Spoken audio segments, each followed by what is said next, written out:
Assalamualaikum warahmatullahi wabarakatuh. Alhamdulillah, alhamdulillahilladzi arsala rasulahu bil huda wa dinil haqq yuzhirahu 'alad dini kullih wa kafa billahi shahida.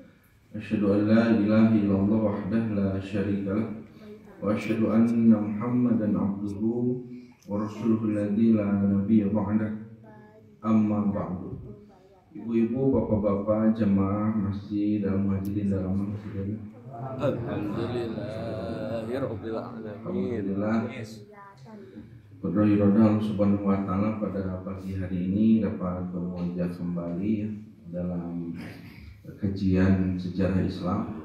Pada kesempatan ini kita melanjutkan sejarah Islam pada masa Khulafaur Rasyidin, yaitu khalifah yang keempat, yang terakhir, yaitu Ali bin Abi Thalib. Jadi kemarin kita sudah selesai membahas bagaimana kekhalifahan Sayyidina Utsman bin Affan pada tahun 35 Hijriah, ya. Itu Ali bin Abi Thalib diangkat menjadi khalifah. Jadi sabda Nabi SAW bahwa Nabi pernah menyampaikan ada masa di mana 40 tahun, ya, ada yang disebut dengan khalifah, ya, kekhilafahan, ya, masa khilafatun nubuwah. Jadi kekhalifahan, kepemimpinan yang dibimbing, yang terpimpin dengan nubuwah, dengan kenabian. Maka itu terjadi 40 tahun, dan memang dalam sejarah 40 tahun itu adalah sampai masa berakhirnya kekhalifahan Ali bin Abi Thalib. Itu pas 40 tahun. Jadi Abu Bakar memimpin selama 2 tahun setengah. Kemudian Umar bin Khattab selama 10 tahun, Utsman bin Affan 13 tahun, dan Ali 5 tahun begitu, ya, dengan peralihan-peralihannya. Jadi pas 40 tahun. Nah, kita kemarin sudah membahas bagaimana Ali bin Abi Thalib, ya, biografi Ali bin Abi Thalib secara kepribadiannya seperti apa, keutamaannya seperti apa, dan sekarang tema kita adalah pengangkatan dan pembaiatan Khalifah Ali bin Abi Thalib. Jadi Bapak Ibu sekalian, langsung saja, ya, kita melanjutkan kekhalifahan Ali ini dengan juga mengingat-ingat yang sebelumnya, pembahasan sebelumnya. Jadi pada masa Utsman bin Affan memimpin sebagai khalifah 13 tahun itu terjadi satu tragedi yang memilukan begitu, ya. Bahkan Aisyah pernah mengatakan bahwa bagaimana ini bisa terjadi begitu pada kaum muslimin, dan para sahabat juga mengatakan bahwa akalku terbang begitu, aku tidak habis pikir begitu, ya. Kenapa sampai khalifah terbunuh begitu, ya, dalam keadaan yang sangat keji begitu, ya. Nah, jadi pada masa Utsman bin Affan dibunuh pada saat itu kondisinya berbeda dengan ketika Umar bin Khattab dibunuh. Umar bin Khattab itu ketika beliau sholat subuh, ya. Nah, di situ memang ada orang yang sudah merencanakan pembunuhan terhadap Umar bin Khattab, yang langsung ditikam dari belakang, ya, ketika Umar sujud, ketika mengimami sholat, dan pelakunya langsung tertangkap, ya. Dan seketika itu juga pelakunya mati karena bunuh diri begitu, karena takut ditangkap oleh kaum muslimin pada situ. Jadi urusan pembunuhan terhadap Umar langsung selesai pada saat itu.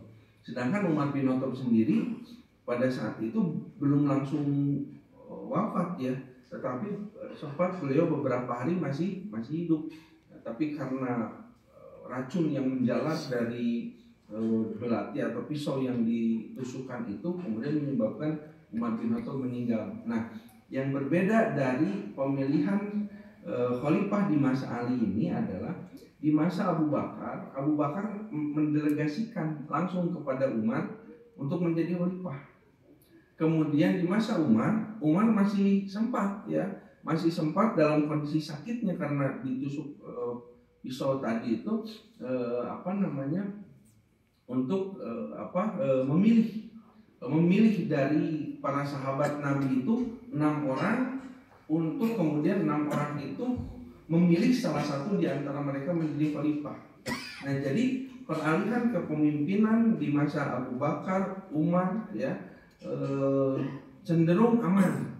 Nah, pada masa Utsman bin Affan meninggal, Utsman bin Affan tidak sempat untuk mendelegasikan, menunjuk begitu ya. Kenapa? Karena pada saat itu Utsman bin Affan ketika sedang ada di rumahnya, di kamarnya, beliau diserbu rumahnya.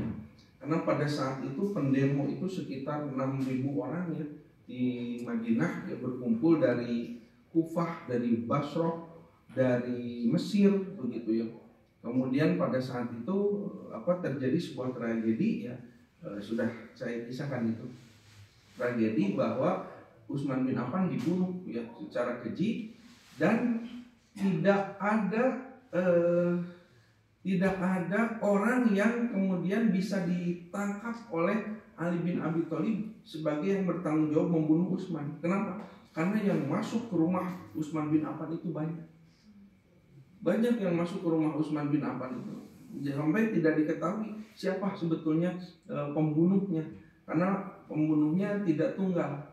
Ada yang menusuk Utsman, ada yang menebas Utsman, ada yang menginjak-injak begitu sampai darah Utsman dari Utsman bin Affan itu gamisnya begitu yang berwarna putih itu hampir sepenuhnya kemudian berlumuran darah begitu ya, dan tidak ditemukan siapa. Masalahnya juga pada saat itu nyata daya CCTV gitu kan, jadi gitu tak pelaku begitu. Nah, dalam kondisi seperti itu ketika Utsman bin Affan meninggal setelah dikuburkan dan seterusnya, maka 4 hari Madinah mengalami kekacauan. Kenapa? Satu, khalifahnya wafat dan wafat dalam keadaan tragis dalam arti seorang khalifah presiden dibunuh secara membabi buta. Pada saat itu Madinah kacau. Nah, Madinah kacau ini juga kemudian sulit pada saat itu untuk mengendalikan karena sahabat yang ada di Madinah itu sangat sedikit, cuman beberapa orang, 100 lebih lah. Sedangkan orang-orang yang ada di situ itu 6.000 lebih begitu dari luar, dari Mesir, dari mana, orang-orang yang memang mereka cenderungannya banyak yang baru masuk Islam. Terjadi chaos lah begitu di Madinah pada saat itu. Nah, 4 hari itu kekacauan dan para sahabat pada saat itu mencoba untuk meredakan kekacauan ini dengan mengangkat pemimpin, mengangkat khalifah. Nah, cuman siapa begitu khalifah? Maka ada yang mengusulkan Talha bin Ubaidillah, ada yang mengusulkan Zubair bin Awam, ada yang mengusulkan Sa'ad bin Abi Waqqas, ada yang mengusulkan Ibnu Umar, putranya Umar, termasuk ada yang mengusulkan Ali bin Abi Thalib. Tapi semuanya menolak, termasuk Ali. Ali juga menolak begitu, tidak mau, kata Ali begitu. Aku tidak mau menjadi khalifah, apalagi dalam keadaan kondisi semacam ini begitu ya. Urusan Utsman juga terbunuh itu masih harus dilakukan penyelidikan dan sebagainya. Terjadi kekacauan sampai pada saat itu para sahabat akhirnya mendesak Ali. Ketika semua orang tidak mau menjadi khalifah, mereka mendesak Ali, engkau harus naik begitu. Nah, pada saat itu jadi perbedaannya antara Ali dengan Utsman dengan Umar pada saat itu ketika diangkat menjadi khalifah, Ali itu diangkat dalam keadaan kondisi kacau. Kondisi kacau. Beda di masa Abu Bakar menyerahkan kepada Umar menyerahkan kepada 6 orang tim begitu ya. itu kondisinya tidak dalam keadaan kacau. Nah, sedangkan dari Utsman bin Affan tidak ada pendelegasian, tapi kondisi justru sedang kacau. Ali pada saat itu akhirnya dengan terpaksa, ya. Kenapa saya sampaikan terpaksa? Karena desakan para sahabat yang ada pada saat itu agar Ali segera meredakan kekacauan begitu ya, lalu diangkat menjadi khalifah, maka Ali akhirnya terpaksa pada situ menerima begitu. Tapi dengan syarat, kata Ali itu. Dan pada saat pidatonya Ali ketika diangkat menjadi khalifah di Bai'ah, Ali itu tidak merasa sedikit pun ada kebanggaan di dalam diri itu bahwa saya di Bai'ah nih menjadi khalifah. Tapi justru Ali itu sangat perasaannya kacau begitu. Pada saat Ali di Bai'ah, ya, Ali mengatakan kata-kata yang cenderung menyindir begitu ya, cenderung kecewa begitu. Kata Ali bin Abi Thalib sesungguhnya aku begitu ya merasa sedih karena aku dibaiat oleh orang-orang yang justru menyebabkan Utsman meninggal begitu ya. Jadi bagaimana bisa aku dibaiat oleh orang-orang yang ini kalian semua yang ada di sini itu begitu ya bertanggung jawab atas kematian Utsman bin Affan. Walaupun satu persatunya tidak ada. Jadi bukan di situ kan yang berkumpul yang membaiat itu bukan hanya sahabat penduduk Madinah, tapi itu orang-orang yang kemarin terlibat dalam demonstrasi kemudian menggulingkan Utsman bin Affan itu masih ada di situ. Dan mereka juga memiliki keinginan atau harapan-harapan atas diangkatnya Ali bin Abi Thalib. Mereka memiliki, terutama orang-orang Irak ya, orang-orang Kufah, mereka punya kepentingan politik begitu ya. Mereka ingin diangkatnya Ali, kemudian mereka orang-orang Irak atau orang-orang Kufah itu kemudian diberikan sebuah kesempatan atau kekuasaan. Makanya Ali itu ini tidak kondusif, kata Ali, dalam keadaan seperti ini. Maka kata Ali, aku bersedih di antara kalian begitu ya membaiatku, sedangkan kalian sendiri yang menyebabkan gugurnya atau syahidnya Utsman begitu, kata Ali. Maka pada saat itu akhirnya Ali dibaiat begitu dan beliau kemudian menyampaikan sebuah pernyataan ya, dan kata Ali bin Abi Thalib bahwa aku ketika hari ini dibaiat, maka kata Ali ya pada saat itu akan mengatasi kekacauan begitu ya, kekacauan ini, dan harus cinarut begitu pada saat itu.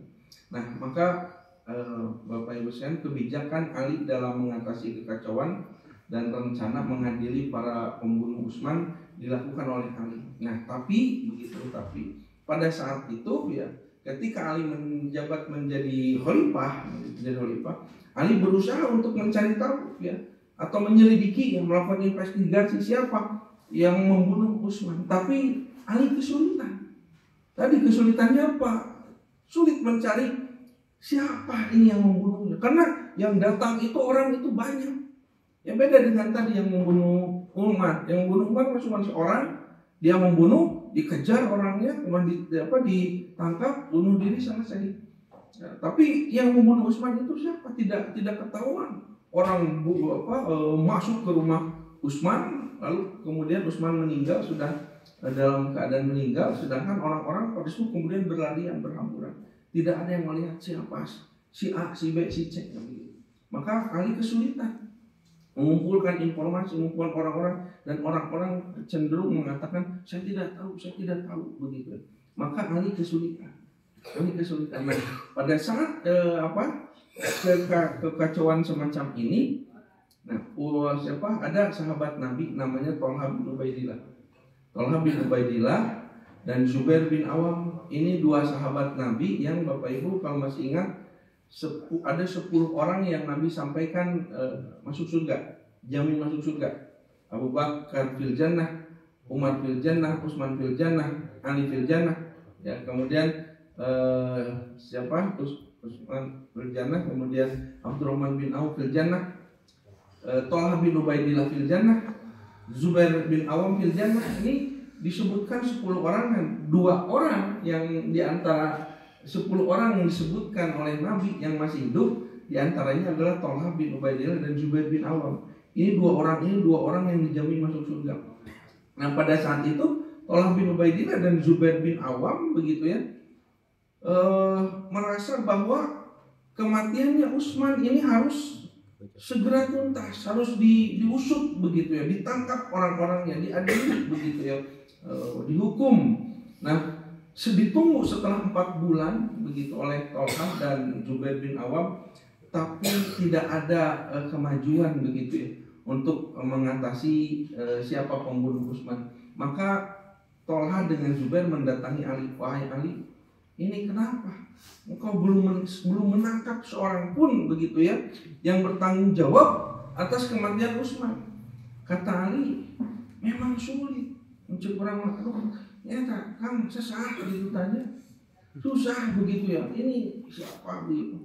Kata Thalhah, engkau bertanggung jawab sebagai khalifah begitu ya. Pokoknya harus segera diselesaikan. Iya, karena kata Ali, saya berusaha.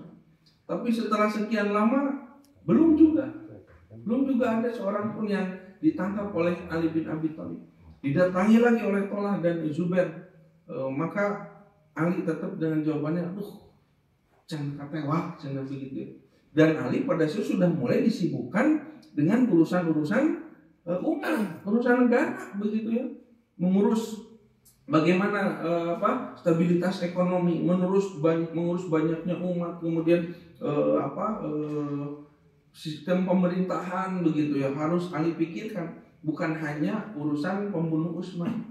Maka ini ternyata membuat Thalhah bin Ubaidillah dan Zubair bin Awam kecewa begitu. Kenapa Ali tidak segera menuntaskan kasus pembunuhan Utsman? Ini adalah kasus yang urgent begitu ya.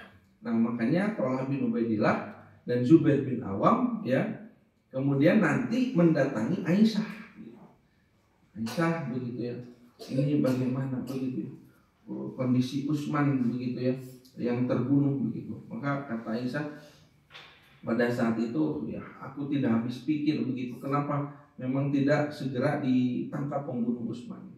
Nah singkat cerita Bapak Ibu sekalian, Ali bin Abi Thalib akhirnya merencanakan untuk memindahkan ibu kota. Nah, jadi ini pertama kali ibu kota Islam dipindahkan oleh Ali. Jadi ibu kota Islam itu kan pertama di masa Nabi, Abu Bakar, Umar, Utsman itu di Madinah. Di masa Ali bin Abi Thalib itu memindahkan ibu kota ke Kufah. Kufah itu Irak. Tadi saya berikan dulu. Nah ini di Irak, dari Madinah ke Irak. Ini wilayahnya Irak yang dulu itu Persia. Nah ada satu kota namanya Kufah, itu dipilih oleh Ali untuk dijadikan ibu kota. Kenapa? Banyak penduduk Kufah begitu ya yang mendatangi Ali ya, untuk kemudian mereka menjanjikan kepada Ali untuk memfasilitasi IKN ya, pembangunan ibu kota begitu ya di Kufah ya. Dan Ali kemudian memutuskan akhirnya memindahkan ibu kota ke Kufah. Nah inilah yang kemudian memicu kekecewaan ya dari Thalhah bin Ubaidillah dan Zubair bin Awam serta Aisyah dan juga beberapa orang pada saat itu. Ini Ali seolah-olah melarikan diri begitu dari tanggung jawab untuk menuntaskan kasus pembunuhan Utsman. Ya ada di Kufah sama begitu ya. Dan sedangkan orang-orang Kufah atau orang-orang Irak itu adalah orang-orang yang terlibat ya dalam dalam demonstrasi di rumah Utsman, yang mereka dianggap justru di antara mereka adalah orang-orang yang membunuh Utsman bin Affan. Makanya kenapa nanti Ali bin Abi Thalib ketika pindah ke Kufah, lalu kemudian Aisyah ya, dengan Thalhah dan Zubair bin Awam sengaja mendatangi Ali untuk menuntut kepada Ali segera menyelesaikan persoalan-persoalan yang ditinggalkan di Madinah. Makanya nanti berikutnya akan disampaikan tentang perang Jamal. Kenapa sampai terjadi perang Jamal? Nah, alasannya Ali begitu ya. Kenapa memindahkan ibu kota? Bapak Ibu ya, ibu kota Islam itu saya ceritakan dulu. Di Madinah Kemudian di masa Ali bin Abi Thalib pindah ke Kufah, ke Irak. Nah, setelah masa Ali itu di masa Muawiyah itu ibu kota Islam pindah ke Damaskus di Suriah, Damaskus. Dari Damaskus di masa Daulah Umayyah sampai sekitar 90 tahunan di Damaskus. Pindah lagi, kemudian setelah Daulah Umayyah runtuh, Daulah Abbasiyah memimpin Islam pada saat itu. Ibu kota Islam dari Damaskus pindah ke Baghdad selama 500 tahun di Baghdad. Di Baghdad, di Irak juga Baghdad. Makanya Baghdad itu menjadi suatu kota besar, peradaban Islam itu dibangun di Baghdad pada saat itu 500 tahun, bayangkan. Dan menjadi kota, kalau orang-orang sastra menyebutnya 1001 malam begitu ya. Itu adalah kota yang besar dibangun Baghdad. Nah, setelah Baghdad runtuh nanti dihancur leburkan oleh orang-orang Mongol nanti. Nah, maka ibu kota Islam dari Baghdad pindah pada saat itu ke Mesir pada masa Daulah Mamluk ya. Daulah Mamluk itu adalah satu daulah pemimpinan Islam dari hamba sahaya. Jadi dari hamba sahaya yang tadinya hamba sahaya tapi jadi khalifah nanti. Itu Daulah Mamalik dan sangat besar di Mesir. Nah, setelah itu pindah lagi karena runtuh, pindah terakhir ibu kota Islam itu ke Turki, yaitu Daulah Turki Utsmani. Nah, itu terakhir ibu kota Islam dipindahkan itu di Turki ya. Maka dibubarkan pada situ kekhalifahan. Nah, jadi terjadi perpindahan. Jadi tidak selamanya ada di Arab atau di Madinah atau di Mekah. Ya, bahkan Mekah tidak pernah jadi ibu kota begitu. Madinah. Nah, pertanyaannya kenapa Ali pergi ke Kufah ya? Ali itu ketika ditanya kenapa engkau pergi ke Kufah begitu? Kata Ali, aku memindahkan ibu kota begitu dari Madinah ke Kufah, ingin menyelamatkan Madinah begitu. Justru ingin menyelamatkan Madinah. Kenapa? Karena kondisi di masa Ali itu adalah kondisi fitnah, kondisi politik yang sangat kotor lah begitu pada saat itu. Sehingga kata Ali bin Abi Thalib, aku tidak mau mengotori Madinah. Madinah tuh Nabi ya. Madinah itu kan dulu itu sebelum Madinah tuh Nabi disingkat jadi Madinah, kota Nabi. Ini adalah kota suci, ingin menjaga kesucian kota Madinah. Ya, Haramain ya, Madinah, Mekah harus bebas dari urusan-urusan perpolitikan yang menyebabkan pertumpahan darah. Jadi aku makhluk begitu ya kepada Nabi begitu kata Ali. Makanya Ali pindahkan ke Kufah. Kalaupun terjadi konflik ya perpolitikan dan sebagainya, biarlah jauh dari kota Nabi, jauh dari Madinah. Itu alasan Ali. Tapi sebagian orang tidak menerima begitu, terutama adalah orang-orang yang termasuk keluarganya Utsman bin Affan. Nah, saya sampaikan kalau tidak salah pertemuan sebelumnya sudah sampaikan. Jadi Utsman bin Affan itu adalah keturunan dari Umayyah, Bani Umayyah. Ya. Yang Bani Umayyah itu di Madinah adalah satu keluarga besar yang penduduknya paling banyak, baik itu di Mekah atau di Madinah. Jadi orang bukan penduduknya keturunannya paling banyak. Di antara Quraisy begitu yang paling banyak keturunannya itu adalah Bani Umayyah, yang di situ ada Utsman bin Affan. Dan banyak orang-orang yang memiliki darah pemimpin ya, terah pemimpin, jadi para pejabat. Makanya di masa Utsman bin Affan, kenapa Utsman banyak mengangkat pemimpin dari Bani Umayyah, dari keluarganya begitu. Sebetulnya di masa Abu Bakar, di masa Umar, bahkan di masa Nabi pun keluarga Bani Umayyah, keluarga besar Utsman bin Affan memang sudah banyak yang jadi pejabat, memegang peran begitu ya. Tapi tidak masalah di masa Abu Bakar, di masa Umar tidak masalah. Kenapa tidak masalah? karena tidak ada kaitan keluarga. Begitu Utsman bin Affan menjadi khalifah, ya, beliau mengangkat orang-orang itu, ya. Nah, jadi masalah, dianggap sebagai sebuah apa? Nepotisme, begitu. Karena ini keluarga Utsman banyak mengangkat dari keluarganya. Memang dari dulu oke menjabat, begitu ya. Tapi tidak masalah itu karena tidak ada hubungan dengan khalifah. Nah, karena orang-orang ini memang orang-orang hebat, orang-orang apa yang punya kemampuan begitu dalam kepemimpinan, kelola tata negara, pengelolaan tata kelola negara, begitu ya. Nah, di masa Utsman jadi bermasalah pada saat itu. Jadi memang banyak. Nah, pada masa terbunuhnya Utsman, banyak yang ingin menuntaskan urusan ini, begitu, ingin mengkisos, begitu. Maka pada saat itu, ya, dibujuklah dibujuk Aisyah oleh Tolha dan Zubair untuk menyusul Utsman ke Kufah.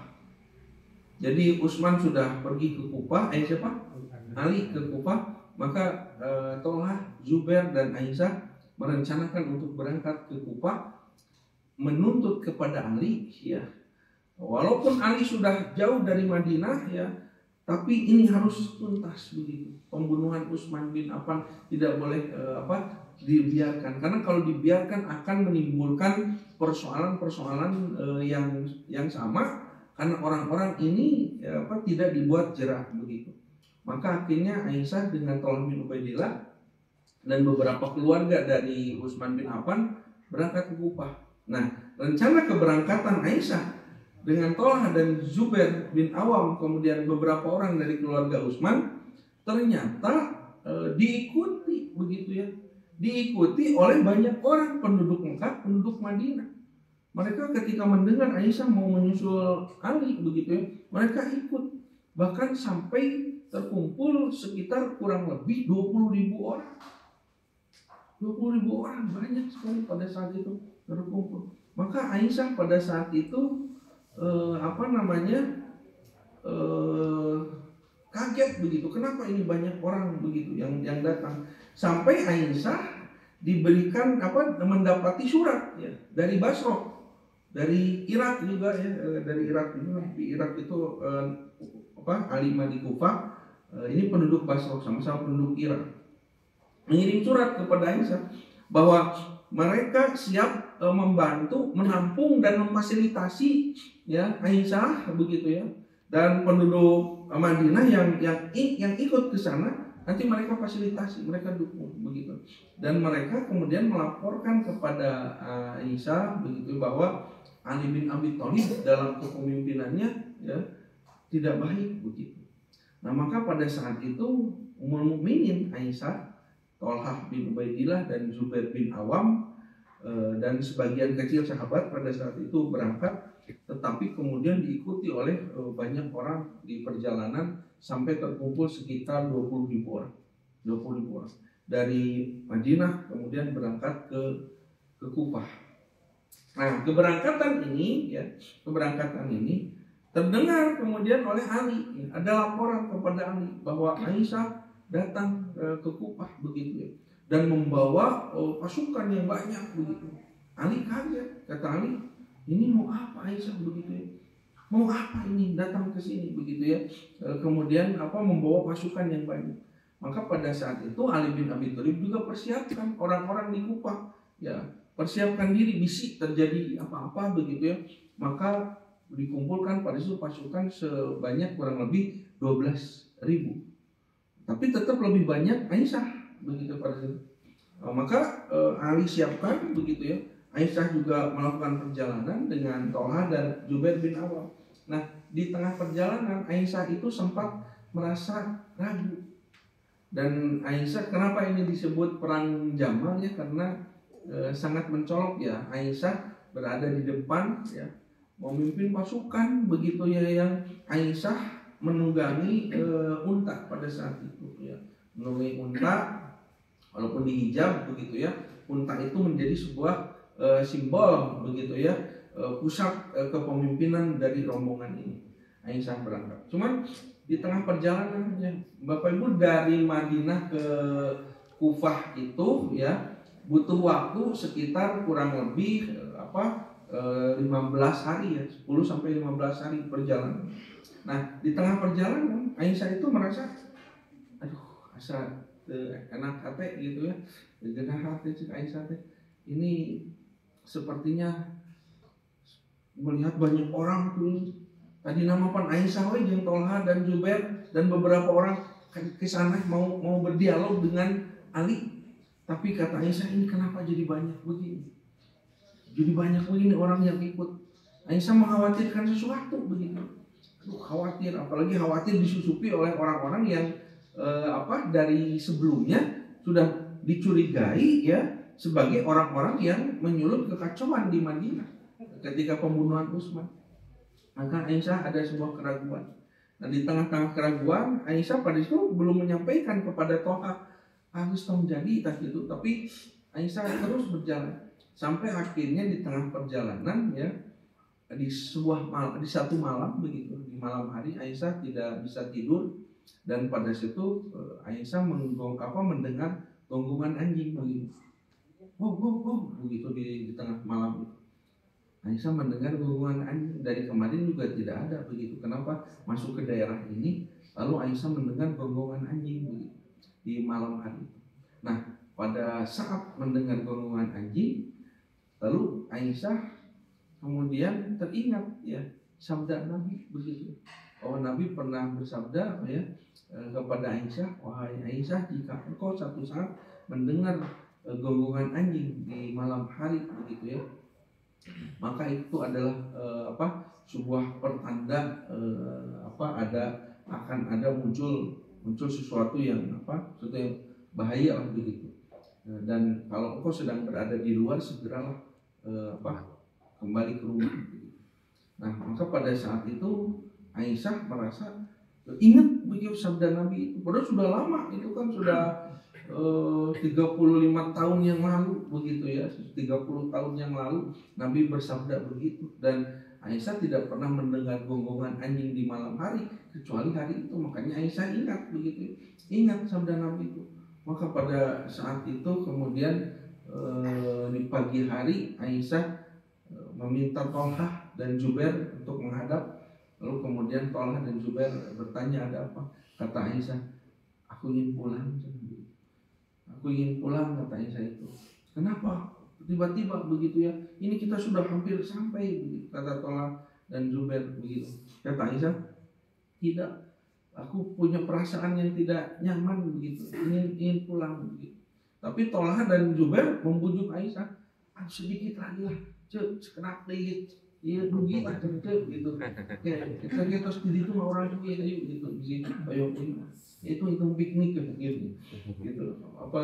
Tapi Aisyah mengatakan justru itu, kata Aisyah, aku pernah mendengar Nabi bersabda tentang gonggongan anjing itu, kemudian diceritakan. Nah, Tolha dan Zubair pada situ sempat terdiam, tapi kemudian mereka merenungkan begitu ya, memikirkan dan mempertimbangkan ini kalau lalu kemudian kembali lagi begitu, ini masalah Utsman tidak akan selesai dan ini sudah hampir sampai begitu. Maka akhirnya Zubair dengan Tolha pada saat itu membujuk Aisyah, ayolah sebentar saja, kalau sudah ketemu dengan Ali begitu, kita sudah sampaikan maksud kita begitu ya, sudah itu kita pulang begitu ya.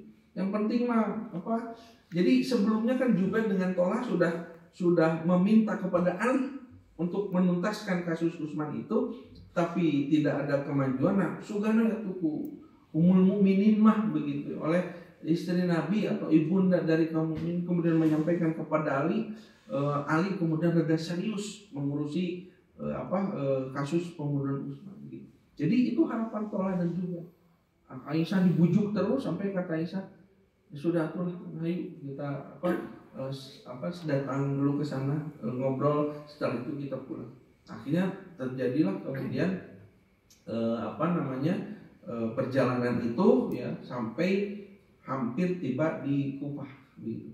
Nah, ketika sampai di situ, karena Aisyah diikuti oleh ribuan tadi 20.000 orang kurang lebih yang ikut pada saat itu begitu, dan Ali pada saat itu merasa merasa apa ya? Wah, ini akan ada sesuatu yang tidak baik terjadi. Kenapa? Ini banyak orang. Dan Ali menyiapkan juga pasukan bisa begitu. Nah, pada saat itu kemudian Tolha dengan Jubair bin Awam sebagai perwakilan Aisyah ya, setelah memasang tenda-tenda mereka di dekat dengan Ali pada saat itu, kemudian Tolha dan Jubair mendatangi Ali, mau disambut oleh Ali begitu ya. Wahai Tolha dan Jubair, kenapa? Karena ini adalah sahabat yang mulia. Yang Ali tahu ya bagaimana dua sahabat ini adalah dua sahabat yang mulia begitu, berada di samping Nabi, bahkan termasuk dari 10 orang yang disebutkan oleh Nabi masuk surga. Maka kata Ali, ada apa ini? Kenapa kalian bawa umat mukminin ke sini begitu? Dan kenapa banyak orang yang mengikuti kalian? Lalu kata Tolha dan Jubair begitu, sesungguhnya kami pun tidak menghendaki ini, dan kami pun tidak sengaja membawa banyak orang ini karena mereka ikut dengan sendirinya begitu. Tadi nama jeung Aisyah, nya tuh nama jeung membawa umum mukminin ke sini. Ya karena kata Tolha dan Jubair, sesungguhnya begitu ya, kami ingin segera engkau menyelesaikan urusan pembunuhan Utsman bin Affan. Ali kemudian menjelaskan, kata Ali, aku bukan menghindar dari urusan itu. Kata Tolha, terjadi kan perdebatan. Lalu kenapa engkau pindah ke sini ke Kufah? Kenapa tidak di Madinah saja? Terjadilah dialog. Pada itu Ali menjelaskan alasannya apa. Kemudian Tolha dan Jubair kemudian mendesak agar Ali segera menyelesaikan urusan Utsman. Lalu Ali kemudian mengatakan kepada Tolha dan Jubair, iya begitu akan saya bereskan begitu. Tapi ini ada urusan umat yang harus aku dahulukan ya. Jadi maslahat umat begitu ya, ini harus diselesaikan dulu. Kenda itu mah geus kejadianna Ali begitu ya. Tapi aku memang menyelidiki, tapi ada yang lebih penting, kata Ali bin Abi Thalib. Ini urusan negara yang harus segera banyak diselesaikan, karena Islam itu sudah mulai luas kan pada saat itu. Peninggalan dari Umar bin Khattab ya, dan di masa Utsman bin Affan, Islam itu kan sudah masuk ke wilayah, kalau ke timur itu sampai ke wilayah Asia ya, hampir ke India ya. Itu wilayah Uzbekistan itu sudah masuk. Jadi Irak, Iran, Uzbekistan, daerah Asia sudah sampai ke situ. Ke sebelah barat itu sudah sampai ke Afrika Utara begitu ya, Mesir, Afrika Utara, Tunisia, itu sudah sangat luas begitu ya. Ke utaranya ke wilayah Suriah begitu, itu sudah sangat luas. Belum lagi wilayah selatan, Syam, Mekah, Madinah, Mekah, kemudian Yaman, daerah itu pasti harus dikelola begitu, kata Ali begitu ya. Pokoknya mencenang maksa pada itu Jubair dan kalau pokoknya mah kudu beres gitu, harus dilakukan hukuman terhadap orang yang bertanggung jawab begitu ya. Maka karena memaksa dan memberikan sebuah tekanan kepada Ali, maka kemudian Ali menyampaikan satu sabda Nabi ketika Ali bersama Tolha ya pada saat itu di hadapan Nabi. Kemudian Nabi pernah bersabda, kata Nabi SAW, wahai Ali dan Tolha pada saat itu, satu saat kalian akan berhadapan ya pada dua sisi begitu ya, akan berhadapan pada dua sisi antara Tolha dan Ali. Itu Nabi sudah memprediksi itu. Dan kata Nabi SAW, di antara kalian yang berdua yang ada dalam posisi yang benar adalah Ali. Maka Ali itu langsung mengeluarkan senjata pamungkas, kata sabda Nabi. Jadi tadi terdebat begitu, maksa akhirnya Ali itu dibedakan. Tolha, kamu masih ingat ketika dulu Nabi bersabda ya, bahwa ketika kita berada di hadapan Nabi dan Nabi mengatakan bahwa kita akan berada pada dua sisi yang berbeda begitu ya, akan bertemu pada dua sisi yang berbeda, dan apa yang Nabi sabdakan kamu masih ingat? Jol Moreja, saya ingat cina ya. Dan itu terjadi kan puluhan tahun yang lalu, 30 tahun yang lalu itu. Jadi sabda Nabi yang kan begitu ya, kita juga kadang yang ucapan-ucapan atau apapun yang terdengar di masa yang lalu kadang lupa begitu. Nah pada saat satu peristiwa jadi diingatkan begitu ya, diingatkan. Makanya kata Allah, aku baru ingat begitu, baru ingat tentang sabda itu. Apa? Bahwa yang ada pada sisi yang benar adalah Ali begitu. Maka akhirnya tolong terus diku sabda Nabi matas ya nyatulah cenah abdi sieun abdi nu salah cenah begitu. Akhirnya tolong baiklah cenah sok pokona menitip eta bereskeun urusan Utsman begitu. Kata Ali iya begitu. Tapi kalau engkau memaksa begitu sampai membawa pasukan ini, engkau akan bertanggung jawab begitu kata Ali kepada Tolha. Sedangkan Nabi bersabda aku yang Ali begitu yang berada pada sisi yang benar. Maka akhirnya Tolha dan Zubair menyerah pada situ. Menyerah dalam arti iya begitu. Kami akan mundur begitu ya. Tidak akan kemudian berseteru dengan Ali. Beres Pak saat itu. Ya, tapi Aisyah titip begitu kepada Utsman kepada Ali menyelesaikan urusan Utsman. Ya, cek Ali teh. Keun eta mah itu sudah jadi kewajiban saya, tapi saya juga berijtihad bahwa ada hal-hal yang memang harus dikerjakan oleh seorang khalifah ya, tidak berlarut-larut dalam satu kasus sedangkan urusan negara, urusan yang lain kemudian terbengkalai. Kan iya oke dah terus dibentuk lah istilahnya tim investigasi lah begitu ya, sudah begitu. Walaupun memang tidak ada ujungnya, tidak ketemu begitu ya di pembunuhnya itu kasus. Akhirnya Tolha dan Zubair sudah kami akan pulang besok langsung. Maka kemudian selesailah pada saat itu pertemuan Ali dengan Zubair itu dan Tolha itu islah, beres selesai. Pulang, besok mau pulang, besok pulang bahkan di bekalan kualitas aja itu terbekal gitu. Maka kemudian setelah kembali ke tenda gitu, lapor kepada Aisyah terus beres terus didugikeun katanya. Nyatu syukur cek Aisyah ayo pulang kan begitu. Ya kita tunggu besok pulangnya begitu. Ayo nama geus sore bisi kawannya besok pulang. Akhirnya iya besok. Akhirnya rencanakan besok pulang. Nah, selesai. Tapi pada malam hari itu ya Bapak Ibu sekalian, ternyata ada orang-orang yang di kubu Ali dan di kubu Aisyah itu ada banyak pengkhianat. Ya, itu orang-orang Khawarij ya. Orang-orang yang memang mereka terlibat dalam pembunuhan Utsman itu. Mereka menyusup di kubunya Ali, mereka menyusup di kubunya Aisyah pada saat itu, dan mereka menunggu-nunggu ini apa yang akan terjadi pada saat itu. Nah, selesai ya pembicaraan Zubair bin Awam, Tolha bin Ubaid dan Ali itu selesai, maka Ali bin Abi Thalib pada saat itu ya di sore hari setelah pertemuan itu mengumumkan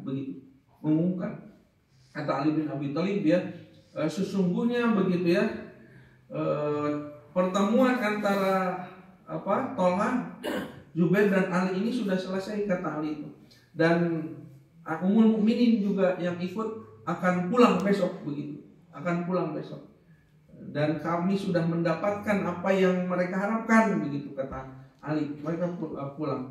Tapi ingat, Ali memberikan sebuah ancaman begitu.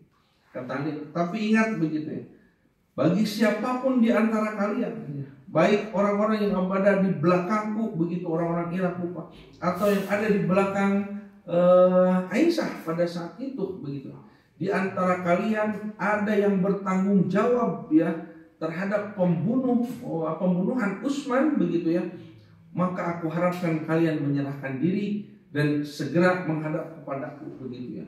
Kalaupun ada di kubu Aisyah jangan ikut pulang begitu. Jadi Ali mau mengancam begitu mereka, kalian akan diadili, ditangkap begitu ya. Nah, jadi ancaman Ali itu kepada orang-orang yang membunuh Utsman yang tidak diketahui siapa. Nah, orang-orang ini kemudian merasa terancam. Jadi jangan-jangan Ali sudah tahu ya tentang kita begitu. Kalau Ali tahu ya besok kepulangan Aisyah dan Tolha rombongan begitu, maka tinggal kita bisa jadi kita akan dihukum begitu, dihukum. Maka mereka akhirnya kalau berkumpul begitu ya, untuk apa? Untuk melakukan sebuah makan kekacauan begitu. Kata mereka, ini mumpung ayah ada di sini begitu. Bagaimana kalau kita adu domba kan begitu ya, Ali dengan Aisyah. Mumpung kan ayah yuk 20.000 pasukan Ali, kemudian pasukan Ali dan Aisyah sebelum kemudian pulang, maka kita nanti akan ditangkap. Maka pada malam itu rencana kekacauan yang ditimbulkan oleh orang-orang Khawarij di malam hari, di saat semuanya istirahat, Aisyah istirahat, Zubair tolak karena besok mau pulang, sudah bersiap-siap pulang begitu. Dalam keheningan itu tiba-tiba ada orang yang kemudian berteriak sambil melemparkan sesuatu, melempar batu, melempar panah, melempar tombak begitu ya. Entah dari mana mulainya. Ternyata ya dari rombongannya Aisyah melempar ke pasukannya Ali, dari pasukannya Ali juga melempar sesuatu begitu. Nah, tapi ini adalah dua pihak yang ingin mengadu domba, bukan perintah Ali, bukan perintah Aisyah. Tiba-tiba saling lempar. Maka mereka kemudian berteriak-teriak begitu ya. Mereka memanahi kita, mereka menombaki kita begitu. Yang itu juga sama, wah mereka berkhianat. Sampai akhirnya teriakan-teriakan itu membangunkan orang-orang yang pada saat itu sudah istirahat, dan kemudian betul saling lempar, bahkan lempar panah api dan sebagainya. Oh kita diserang, ayo balas, jihad begitu ya. Jadi itu juga sama pihak sana. Wah kita diserang, kita dijolim, serang balik begitu ya. Sampai kedua-duanya ketika terjadi pertempuran itu sama-sama memakikan kalimat takbir. Allahu Akbar, kita jihad. Sebelum itu kita sama Allahu Akbar, kita terjadi peperangan di malam hari, terjadi pertumpahan dari malam hari ya. Bahkan kemudian kacau ya begitu. Dan Tolha pada saat itu dengan Zubair mencoba menghentikan begitu ya peperangan ini, tapi tidak bisa begitu. Menunjukkan saking kacaunya, orang sudah merasa terancam, lalu kemudian membalas ya, lalu kemudian merasa bahwa yang mereka lakukan itu adalah sebagai jihad begitu. Belum lagi orang-orang yang tidak bertanggung jawab, belum lagi orang-orang yang masih lemah iman dan sebagai yang lelah. Terjadilah pada saat itu sampai sekitar 1.000 lebih yang meninggal, sekitar 1.200-an yang meninggal, dari kebanyakan dari rombongannya Aisyah. Nah, tidak bisa dihentikan. Jadi pada saat peperangan itu tidak bisa dihentikan, bahkan Tolha dengan Zubair ya, kata Tolha dan Zubair ketika tidak bisa menghentikan ini, maka dia mundur yang menjauhi. Kenapa? Karena takut apa? Takut tadi sabda Nabi, bukan takut mati, takut sabda Nabi kalau terjadi perang ini begitu ya. Dan Tolha masih tetap ada di situ, Zubair masih tetap ada di situ. Itu dalam keadaan mereka yang salah. Mereka takut dengan hisabat begitu ya. Maka akhirnya menarik diri dalam kekacauan ini, mundur. Nah, di saat Zubair dan Tolha mundur begitu ya, maka orang-orang Khawarij kemudian mengejar mereka. Itu cenah kabur, dikejar. Bahkan kemudian Zubair dengan Tolha dibunuh. Zubair dibunuh, kemudian Tolha pun dibunuh begitu ya. Yang membunuh mereka itu ya namanya ini Ibnu Jurmuz. Ibnu Jurmuz itu membunuh Zubair gitu ya. Termasuk ada juga yang membunuh Tolha dan sebagainya. Bahkan si Ibnu Jurmuz ini ketika sudah membunuh Zubair, lalu kemudian melapor kepada Ali sambil dia itu merasa bangga begitu. Sama benar dipuji begitu. Wahai Khalifah, ini saya sudah membunuh si orang ini, si Zubair begitu ya. Sudah saya bunuh begitu. Sama benar dipuji, halus gitu.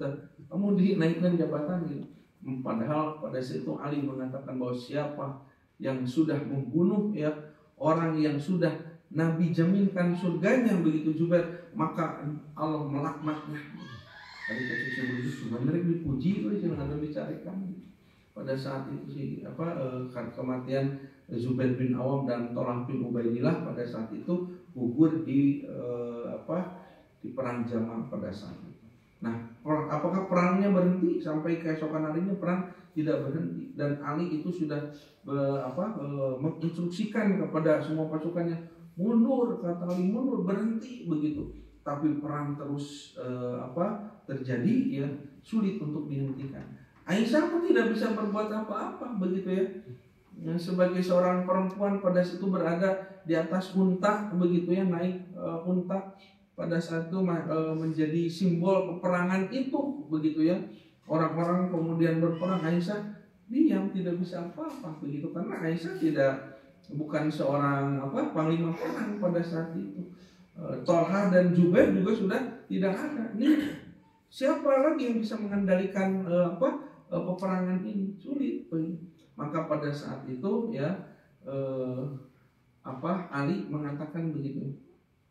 Selama untanya Aisyah berdiri begitu ya, maka perang ini tidak akan bisa berhenti begitu.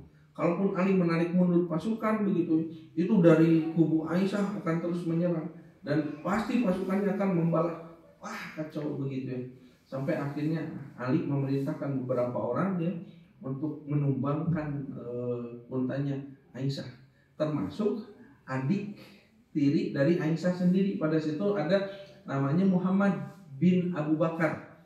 Jadi Abu Bakar itu punya istri kan lebih dari satu. Nah, istri Abu Bakar yang lain ya kan Abu Bakar itu punya anak Aisyah ya, Aisyah. Nah, dari istri Abu Bakar yang lain ada seorang putra begitu namanya Muhammad. Lebih muda daripada Aisyah, Muhammad bin Abi Bakar. Nah, bahkan kata Ali kepada adiknya Aisyah, kamu bertugas untuk membawa kakakmu begitu ya, bawa ke sini begitu dalam keadaan selamat begitu, dikawal. Tapi untanya harus ditumbangkan. Makanya ada tim ya yang kemudian masuk ke kancah peperangan itu, mereka tugasnya adalah menumbangkan unta. Maka pada saat itu salah seorang dari bawahan Ali itu kemudian menebas kaki dari unta itu. Ada yang memanahi, ada yang melempar tombak, ada yang kemudian mendekati menebas sampai unta Aisyah itu rubuh begitu ya. Kaki unta itu terpanah begitu ya, kemudian ditebas sampai jatuh begitu ya.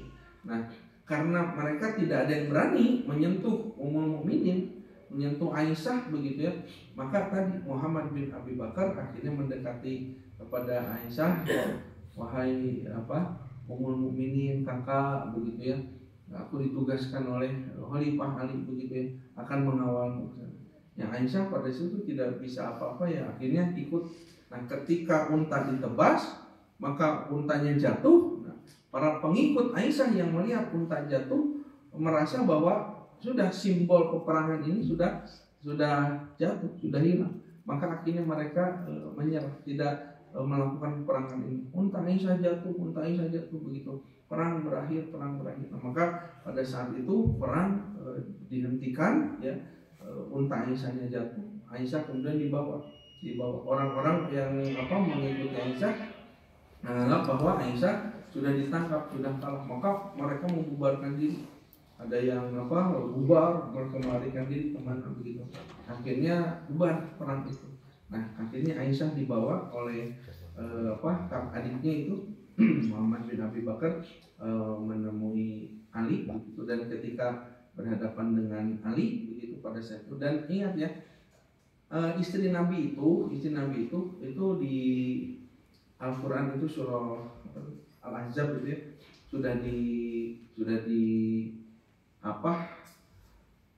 jadi di surah Al-Ahzab itu ayat 53, jadi kewajiban untuk berhijab ya, Jadi semua istri Nabi itu ya harus berhijab. Bisa jadi berhijab itu dengan tirai, Tapi kalau pakaian berarti menutup seluruh anggota tubuhnya, ya, bercadar begitu ya, pakai niqab, kemudian tertutup semuanya, bagian dari anggota tubuhnya.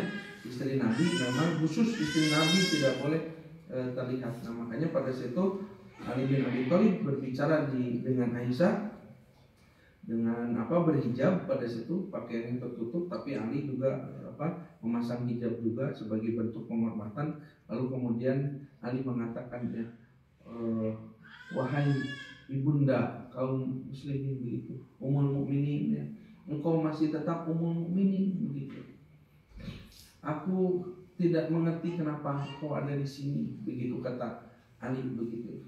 Tapi Tolhah kemarin sudah menyampaikan begitu, dan tidak ada yang aku harapkan begitu ya dari pertemuan ini kecuali ya Allah mengampuni kita berdua begitu. Maka kata Ali bin Abi Thalib, pulanglah begitu, pulang ke Madinah begitu. Maka Aisyah juga mengatakan, kata Aisyah, sesungguhnya aku tidak mengharapkan ya keadaan kejadian seperti ini begitu ya. Aku hanya ingin menyampaikan sesuatu kepadamu. Ya sudah, kata Ali itu, aku sudah mengetahui maksudmu. So, ini mah begitu, pulang saja begitu ya, pulang. Maka tidak terjadi apa-apa pada situ, hanya perbincangan tadi ya begitu, sudah pulang. Maka keesokan harinya Ali memerintahkan 40 wanita muslimah ya di Kufah untuk mendampingi Aisyah, dan kemudian diberikan pengawalan juga. Ali mengutus para pengawal untuk menemani Aisyah pulang ke Madinah. Akhirnya Aisyah pulang ke Madinah, dan pada saat itu Aisyah ketika perjalanan dan sampai ke Madinah, Aisyah mengatakan kepada para sahabat dan orang-orang yang ada pada situ, janganlah kalian membenci Ali begitu ya, karena sesungguhnya apa yang dilakukan oleh Ali begitu ya bukan satu perkara yang buruk begitu. Jadi ikutilah Ali begitu. Nah, jadi Aisyah mencoba menetralisir keadaan itu. Nah, kemudian Aisyah pulang begitu ya, diperlakukan secara hormat oleh Ali bin Abi Thalib pada situ, kemudian dipulangkan. Selesai pada saat itu, tetapi menyisakan kondisi yang memilukan pada saat itu ya, 1000 lebih orang pada saat itu gugur begitu, gugur.